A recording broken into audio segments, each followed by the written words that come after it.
늦게 42에 애를 낳았 43세 낳았잖아요. 네네. 근데 우리 아이가 제가 이제 책을 사람들한테 너무 많이 읽지 말라 그래요. 왜냐면은 그것도 부작용이 있다고. 근데 저는 이제 제가 학교 다닐 때 공부를 잘 못했어요. 아주 못했어요. 네. 근데 제가 이렇게 23살에 창업을 해서 지금까지 어떻게 올 수 있었냐고 보니까 그래도 신문, 책을 읽어서 이렇게 사람들이 별로 무식한지를 모르는 거예요.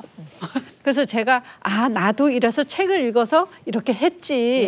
그러니까 책을 읽혀야 돼. 그 책을 너무 읽혀서 도서관까지 차린 거예요. 7년 동안. 도서관을 차리셨어요? 네. 근데 이제 했는데 이게 부작용이 있다는 걸 몰란 거예요. 책을 왜냐면 제가 서점 가서 책을 읽어봐도 자녀를 어떻게 잘 키우면 되냐고 이제 쓴 책들이 독서를 시키라고 다 써 있더라고요. 그러니까 저는 그게 맞는 줄 알고 했는데 이게 너무 읽은 거예요. 그러니까 그래서 초등학교 3학년 때 선생님이 이제 전화가 왔어요. 학교 오라고 갔더니 시험을 보잖아요. 보면은 얘가 시험은 봐야 되잖아요. 근데 그때도 책을 보는 거야. 그러니까 여기다가 시험 시간에 여기다 보고 그러니까 이제 어떤 문제가 생기냐면 학교로 이제 보냈는데 따지는 거예요, 애들한테. 선생님한테도. 책을 많이 읽어서. 그리고 이 아이들하고 이제 소셜적으로 문제가 생기죠. 왜냐면 그 또래 아이들이 주고받아야 대화가 있잖아요. 근데 얘만 진지한 거예요. 그러니까 책을 너무 많이 읽어서. 뛰어넘는 거지. 그래서 유치원 3번 옮기고 하여튼 도합 고등학교까지 13번을 글로벌로 옮겼어요. 처음 들어봐. 책 때문에. 책 때문에 13번. 그러니까 이제 초등학교 3학년 때 얘가 또래하고의 어떤 그 연령에 맞는 사회성이 있어야 되는데 얘만 진지하니까 그 어려움이 있으니까 제가 야 정말 이게 무슨 일인가. 돈 버는 게 쉽지. 이거는 내가 전 세계에 무슨 죄를 져서 이런 고통을 당하나.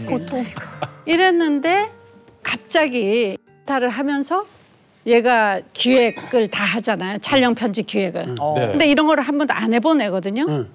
근데 그게 하루에 10,000명 올라가더라고요. 막 난리가 난 거예요. 막 500만 뷰가 나고. 그래서 왜 그런가 했더니 저는 제 컨텐츠 때문에 그런 줄 알았거든요. 근데 결국은 얘가 그 책을 많이 읽었기 때문에 이 기획이 되는 거예요. 그렇죠. 언젠가 효과한다요. 언젠가 효과. 언론은 속보도를 그래도 하는 거니까. 자, 이번에는요, 아들 가진 아버지 두 분의 얘기 들어볼게요. 이제 각자 이 고민하고 계신 게 약간 다르거든요. 네. 아들이 일찍 결혼을 해도 문제, 또 늦은 나이에 결혼을 안 해도 문제. 자, 김원양 씨 얘기부터 들어보겠습니다.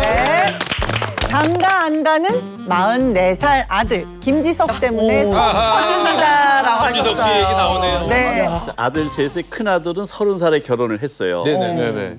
그리고 바로 손녀딸이랑 이제 손주 나서 보기가 아주 좋은 거죠. 네, 좋네요. 근데 둘째는 이제 직업이라고 뭐 결혼을 일찍 하면 뭐 팬이 떨어진다나 어쩐다나.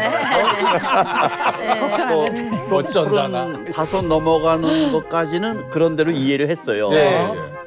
근데 이제 38, 40을 보니까 조카들과 이제 결혼을 해서 애를 낳아도 조카들과 나이 차가 크면 그렇죠. 사촌끼리 잘하기가 어렵잖아요. 친해지기가 어렵죠. 그러니까 이제 저는 어쨌든 아들이 오면은 뭐 요즘 여자친구 있냐, 뭐 어떻게 되냐, 뭐 이렇게 이제 이야기를 하기도 하고 또 제가 연애 코칭을 하니까 여자만 있으면은 데리고 와라, 내가 잘 코칭을 해주마.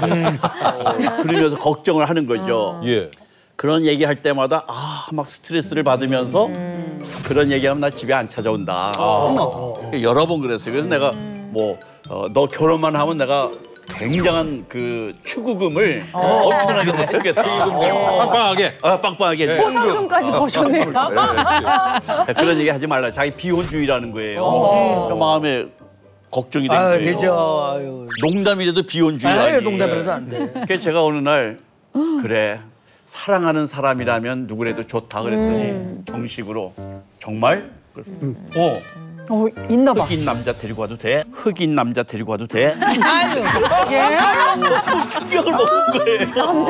적어도 여자여야 될 텐데. 그러니까 바라지 말라 이거죠. 바라지 말라는 얘기지. 그래서 내가 내가 더 이상 못 찾는다. 그래서 이제 마음을 접었죠. 그러더니만 작년이었나? 여자가 생겼다. 잘 됐네. 언제나 데리고 올라나 그랬는데 인사를 시키더라고요. 궁금하다. 알려주시면 안 되시나요? 그래서 이제 예. 만난 날 또 제가 성격 검사를 해주고 직업이 나왔어. 연애 코칭을 하는데 알고 보니까 12년 띠동갑이더라고요. 딱 좋아. 그 정도야 뭐. 도덕록 소리 많이 들었죠. 아 형님 딱 좋아요 12년이. 12년. 근데 세대 차이가 있어가지고 예. 얘기가 잘 안 되는 거라. 네. 서로 추구하는 것도 그쵸, 다르고. 맞아요. 그러니까 저는 이제 공감될 것 여자가 같아. 생겼으니까 빨리 결혼했으면 좋겠는데 예. 얘는 또 자기 그 여자친구가 예. 이제 배우로 막 스타트를 하는데 그렇죠. 결혼해 버리면 또 여자 앞날을 막는 네. 뭐가 되니까 자기 일을 참아야 되겠다. 예. 그러니까 이제 여자가 생겨서 안심은 됐는데 네.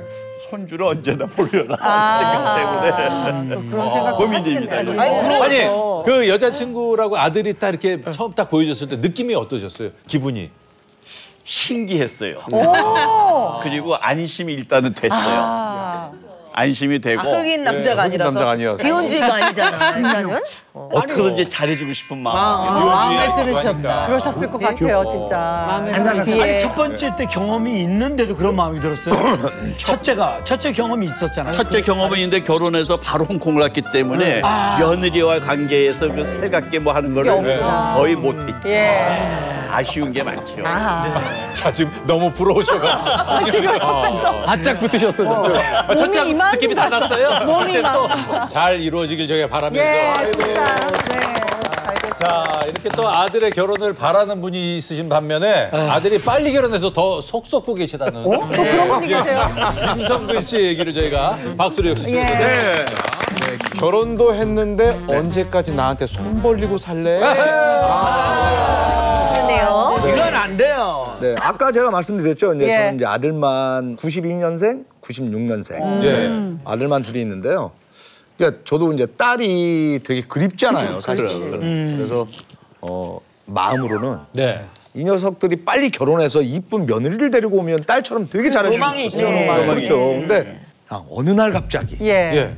진짜 어느 날 갑자기 그냥 결혼한다고 속도 들었어요? 위반을 해서 속도 위반을 해서 며느리를 딱 데리고 온 거예요. 언제 결혼을 하겠다고. 통보를. 그렇죠. 아유 그것도 부럽네. 아유. 왜?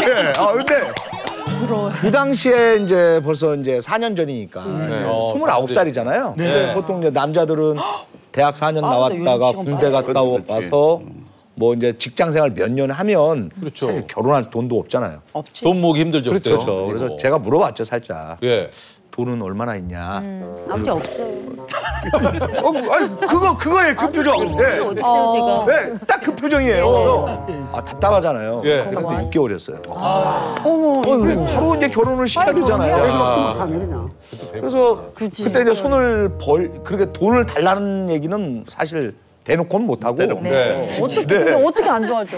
그래서 제가 그냥 줄 수는 없잖아요. 네. 그래서 제가 돈을 좀 빌려주면서 차용증을 다 썼어요. 오, 잘하셨네요. 네, 벌어 갚아라. 잘하셨다. 그리고 장치를 하셨네. 뭐를 살림살이 그다음에 뭐 집 이렇게 제가 해줬는데 그것까지는 제가 말을 안 합니다. 그건 이제 시작이 불과한 거예요. 그 시작이에요. 시작이에요. 그게 시작이에요. 예. 사실 이제 그 녀석이 사업을 하다가 이제 조금 뭐 사기 비슷한 걸 당해가지고 뭐 사기꾼이 너무 많아. 네, 그래서 좀 이제 사회 초년생이다 보니까 네, 맞아요. 사자들이 많이 달라붙어요. 맞아요. 첫 사업이 힘들어요. 그래서 이제 좀 많은 이렇게 돈도 잃고 뭐 법적인 문제 이런 것들 제가 다 해결해 주고 지금은 사실 이제 지 회사 운영하면서 월급을 한 300만 원 정도를 이렇게 받고 있어요. 근데 사실 요즘 세상에 세 식구가 300만 원을 택도 없죠. 가지고 어떻게 살겠어요? 애를 어떻게 키워요? 진짜 그렇죠. 먹고 살기만 해도. 분유값도 안 나요. 진짜 안 도와주고 싶은데 손녀가 있고 그러니까. 이쁜 며느리가 있으니까 그래. 매달 애 엄마 몰래 그래서 빚쟁이처럼 제가 꼭 빚쟁이 같은 거예요. 매달 그 통장으로 따로 입금을 시켜주거든요. 와, 너무 멋진 시아버지시네요. 어떻게 야. 하면 그러면서 이걸 애들이 어느 정도 결혼을 하더라도 어느 정도 재력을 이렇게 좀 갖춰놓고 본인의 이렇게 능력이 있을 때. 너무 이렇게 하다 보니까 사실 등골 빼는 거잖아요. 그래서 그럼 안 줄 수는 없어요. 그거 어떻게 줘요? 손녀딸이 저기 능력이 되는데 남의 할 수는 없지. 귀한 딸 데려다가 네. 또 손녀딸도 있는데 알아서 살으라고 할 수는 없는 건가요? 아 지금 세상에 또 저한테도 겪을 일일지 모르려고. 그렇죠. 저한테도 겪을 일일지 모르려고. 그렇죠. 네, 그래서 지금 원포인트 받으신다. 사실 그 남자의 하나면 그냥 알아서 살라고 그러는데 또 이쁜 며느리와 딸, 맞아. 저기 손녀가 그렇지. 딸이 저한테 둘이 생긴 거잖아요. 네. 그러다 보니까 안 줄 수가 없는 거예요. 그리고 아버지가 능력이 없었으면 어쩔 수 없이 그런데 또 능력이 되시니까 저 능력 없어요. 제가 그거 보고 계속 손 벌린다니까요. 저 능력 없어요. 저 능력 없습니다. 사실 근데 이거를 TV를 보고 저희 집사람이 보면 막 또 뭐라고 할 수는 있겠죠. 네, 근데 사실 좀 능력이 된다라고 하면 애들 좀 자립할 때까지 좀 도와주고 싶은 마음은 좀 있습니다. 그럼. 만화님은 또 만화님들은 몰래 또 주고 있잖아. 양쪽에서 그러실 수도 있어. 양쪽에서 그 생각 안 하세요? 사실 사모님이 이렇게 도와주고 계시다. 자꾸 손녀딸의 그 생년월일 이런 걸 좀 통장을 만들어 달라고 하는 거예요. 제가 봤을 때는 분명히 손녀 앞으로 자기 버는 수익을 좀 일부 저금을 하지 않을까. 양쪽에서 이렇게 네, 이런 생각을 이런 생각을 좀 해봤어요. 그렇죠. 그래. 그렇죠. 집에 갑자기 딸이 둘이 생기니까 집안이 완전히 달라졌어요. 달라지죠. 분위기가 너무 좋죠.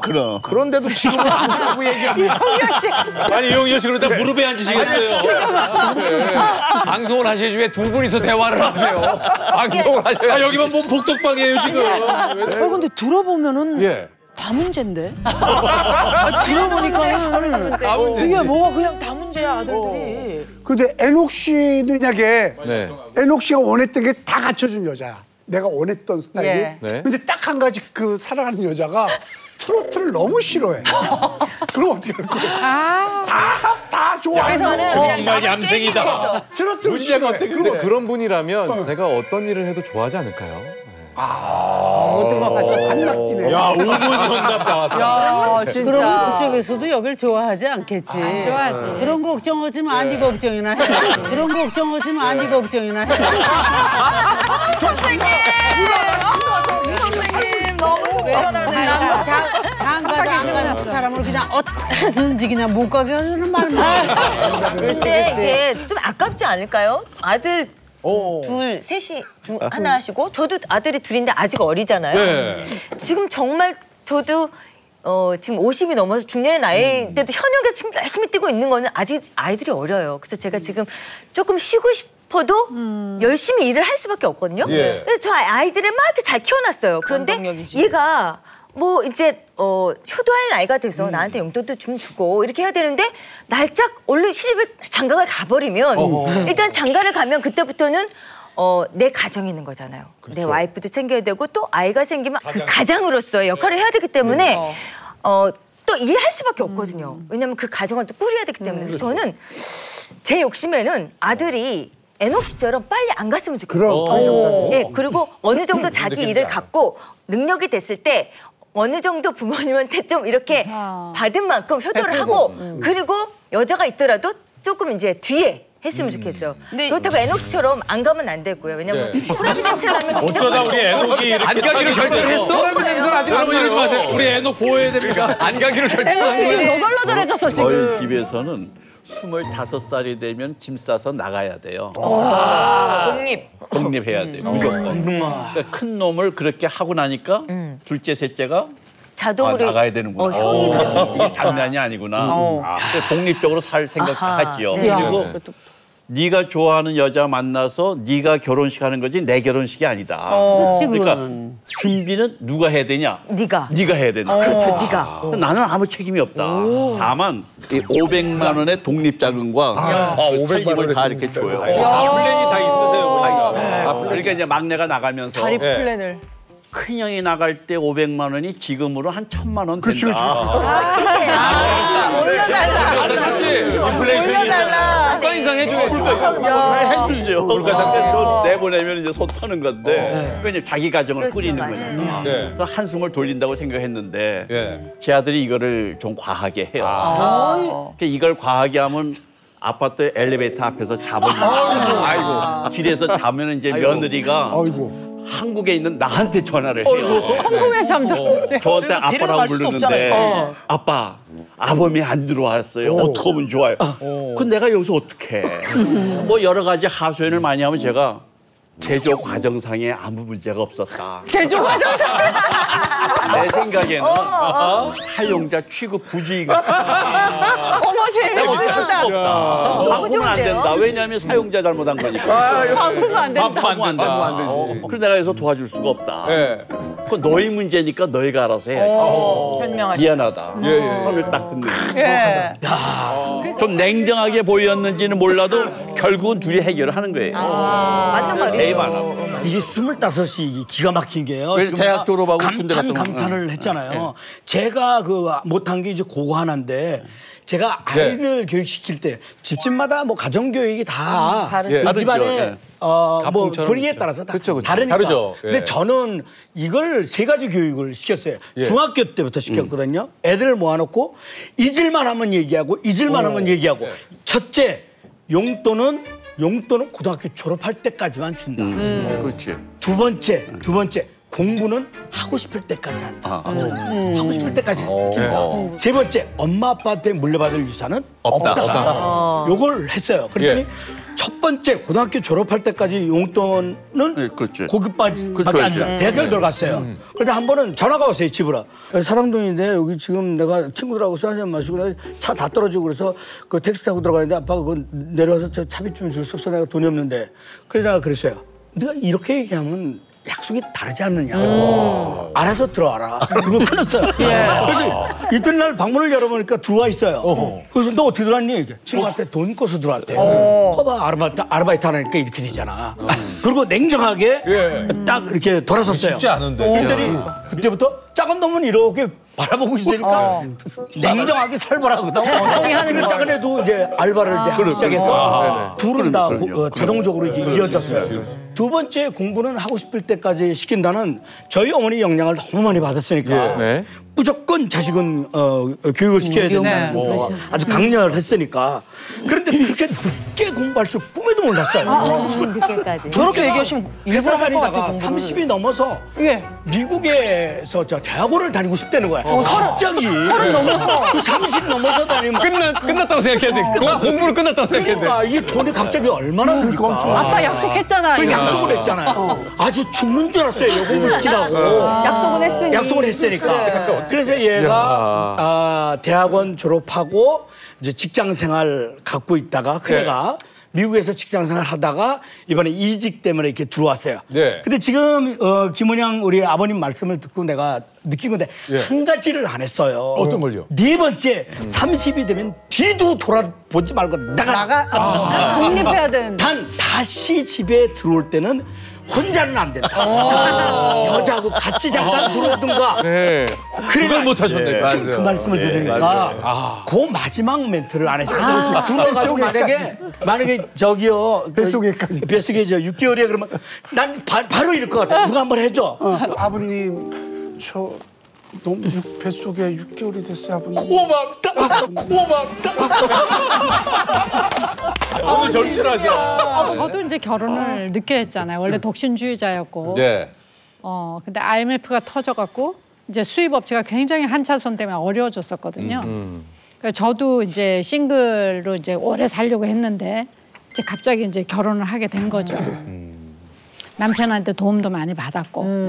근데 이제 저는 이제 아들한테 항상 어릴 때부터 하는 얘기가 짧게 굵게 살다 가라. 그리고 아들한테요? 그걸 어렸을 때부터 이제 막 자라나는 애인데 짧게 굵게 생생하게 살아계신데. 왜냐면 굵게는 이해하는데 짧게. 왜냐면 내가 40에 결혼해보니 그것도 빠르다. 그것도 좀 빠른 것 같다. 왜 100세 시대가 됐잖아. 그럼 한 여자가 네가 30세 해도 70년을 한 여자랑 살아야 되는데 그거 쉬운 거 아니야. 맞아. 나도 힘들었으니까 더 이상 자식으로 하면 나 신경 쓰게 하지 말라는 뜻이거든. 왜냐면 3명이 결혼해서 1명이 이혼한다는 세상이고 정말 여자들도 옛날 같으면은 그냥 이렇게 우리 어머니 세대는 그냥 살았잖아요. 근데 요즘은 여자들이 교육을 많이 받고 전문 직업을 갖고 있다 보니까 자기 목소리를 내잖아요. 그렇죠. 안 참는다는 거야. 근데 자기네끼리 살다가 헤어지는 건 괜찮아. 근데 애라도 하나 낳고 사니 못 사니 하면은 내가 머리가 딱 아픈 거예요. 내 인생은 한 번 주어지는 건데 자식 때문에 신경 쓰는 일은 더 이상 하고 싶지 않은 거예요. 그래서 장가 가지 말라고요? 예. 그러니까 가는 거는 뭐 좋아하는 여자 가되 결혼을 위해서 그렇게 꼭 몇 살에 가야 돼. 저랑 똑같아. 나도. 그런 건 하지 말아라. 결혼에 어떤 그게 있을 수가 있느냐. 저기 60살에 가시게. 예순 늦춰졌다. 예수 멀었네요. 너무 멀었네요. 예술이면은 요새 괜찮은 나이야. 결혼하기. 더 시원해진 속풀이쇼 동치미. 궁금하시죠? 보고 싶으시죠? 지금 바로 구독, 좋아요, 알림 설정. 놓치지 마세요. 꼭이요.